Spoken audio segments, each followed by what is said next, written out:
തീർച്ചയായിട്ടും ഞങ്ങളിനി അതിൻ്റെ അടുത്ത ഭാഗമാണതല്ലേ. ഇപ്പോൾ ഞങ്ങൾ കേരള പോലീസിൻ്റെ അടുത്തൊരു തീരുമാനമാണ്, എക്സൈസുമായും വിദ്യാഭ്യാസ വകുപ്പുമായും ഒക്കെ ഞങ്ങൾ ചർച്ച ചെയ്യും.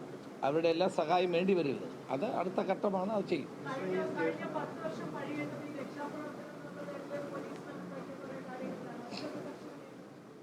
തീർച്ചയായിട്ടും ഉണ്ടാകും. ഇതിനകത്തിൽ അന്ന് നവകേരള യാത്രയ്ക്ക് ഇടയിലുണ്ടായ സംഭവം വളരെ നിർഭാഗ്യകരമായി. ആളുകളെ മുഖ്യമന്ത്രിയുടെ ഗൺമാൻ ഇറങ്ങി അടിക്കുന്ന സംഭവം, അതിനെപ്പറ്റി ഒരു SIT അന്വേഷിക്കുകയാണ്. അന്വേഷിച്ച് റിപ്പോർട്ട് വരട്ടെ. റിപ്പോർട്ട് വന്നാൽ അതിന് അനുസരിച്ച് എന്താ നിയമപരമായി എന്ത് ചെയ്യണമെന്ന റിപ്പോർട്ടിൻ്റെ അടിസ്ഥാനത്തിൽ തീരുമാനിക്കും.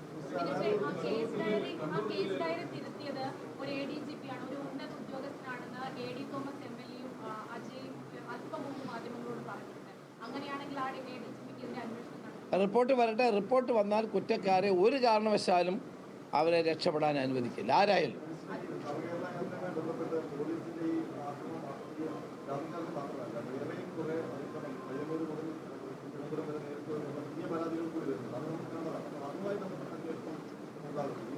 അല്ല, ഏത് ഇത്തരം കുറ്റകൃത്യങ്ങൾ ഗവൺമെൻറ്റിൻ്റെ ശ്രദ്ധയിൽപ്പെട്ടാൽ തീർച്ചയായിട്ടും അതിൻ്റെ നടപടി ഉണ്ടാകും.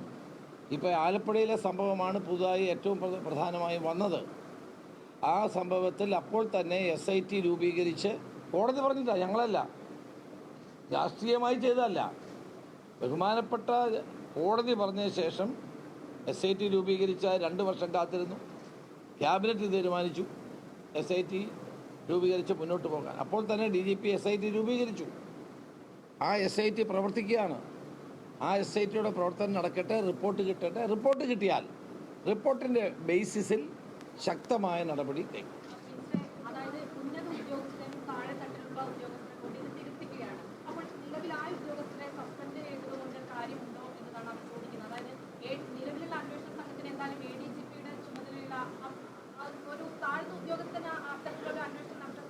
ഇപ്പോൾ എനിക്ക് അതിന് മറുപടി പറയാൻ പറ്റില്ലല്ലോ. കാരണം റിപ്പോർട്ട് വരാതെ എനിക്ക് പറയാൻ പറ്റും. പിന്നെ എന്നെ SIT രൂപീകരിച്ച് ഞാനങ്ങ് ചെയ്താൽ പോരെ, അതല്ലല്ലോ. അപ്പോൾ നമ്മൾ SIT രൂപീകരിച്ച് വ്യവസ്ഥാപിതമായ നിലയിലാണ് പോലീസ് പ്രവർത്തിക്കേണ്ടത്. ഞങ്ങൾ DGP ഒരു SIT രൂപീകരിച്ചു. അവരതിൻ്റെ അന്വേഷണം നടക്കുകയാണ്. അതൊരു ഫാക്ട് ഫൈൻഡിങ് ആണ്. ആ ഫാക്റ്റുകൾ പുറത്ത് വരട്ടെ. എന്താണ് എന്നുള്ളത് വസ്തുതകൾ റിപ്പോർട്ടിൽ ഉണ്ടാകുമല്ലോ. ആ റിപ്പോർട്ട് വരട്ടെ. വന്നിട്ട് റിപ്പോർട്ടിൻ്റെ ബേസിസിൽ ശക്തമായ നടപടി ഉണ്ടാകും.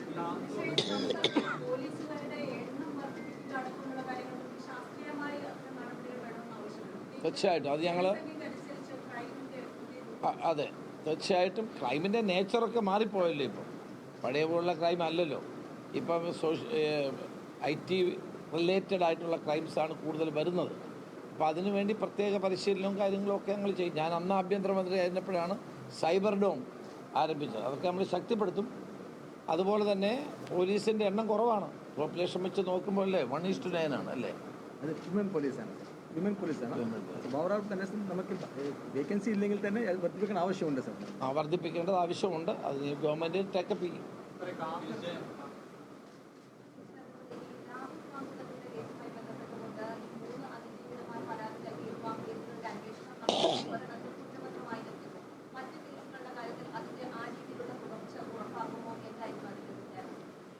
ഗവൺമെൻറ്റിൻ്റെ സമീപനം വളരെ വ്യക്തമാണ്.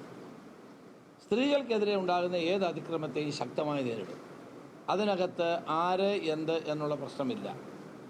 സ്ത്രീകൾക്കും കുട്ടികൾക്കും എതിരായുള്ള അതിക്രമങ്ങളെ ശക്തമായി നേരിടും.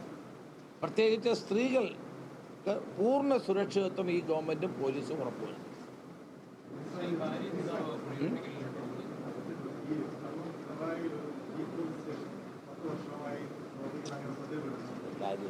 അവിടെ കിടന്നോട്ടെ. ഇപ്പോൾ കെട്ടി വലിച്ചോണ്ട് പോയില്ലേ.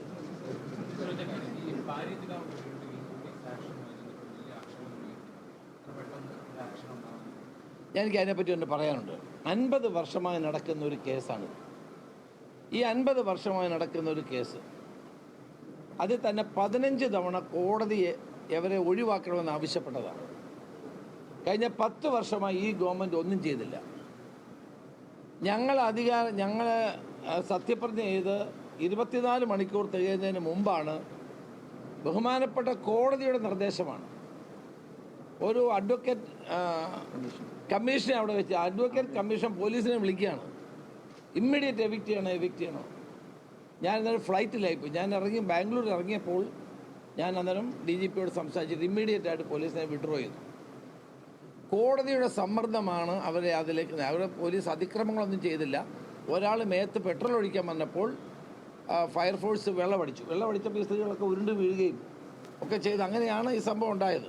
ഏതായാലും ഇപ്പോൾ ഞങ്ങൾ കൊടുത്തിരിക്കുന്ന നിർദ്ദേശം ഒരു കാരണവശാലും ആര് പറഞ്ഞാലും പോലീസ് അവരെ എവിക്റ്റ് ചെയ്യാനോ മറ്റു നടപടിക്കോ പോകരുത്. ഞങ്ങൾ കോടതിയെ സമീപിക്കുകയാണ്. റിലീഫിന് വേണ്ടി തിങ്കളാഴ്ച AGയെ ചുമതലപ്പെടുത്തിയിട്ടുണ്ട്. മുഖ്യമന്ത്രി ഇന്നലെ റോജി M. ജോണിനെ മന്ത്രിയെ ചുമതലപ്പെടുത്തി. അദ്ദേഹം അവിടുത്തെ വിക്ടിംസുമായിട്ട് സംസാരിച്ചു.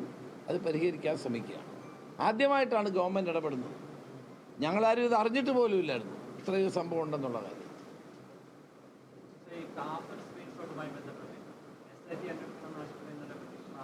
ഇന്നലെ പാറയ്ക്കൽ അബ്ദുള്ള ഒരു നിവേദനം നൽകി. ഞാനത് മേൽ നടപടി ഉണ്ടാകുമോ എൻ്റെ നോക്കട്ടെ, അതൊന്നും പരിശോധിച്ച ശേഷം.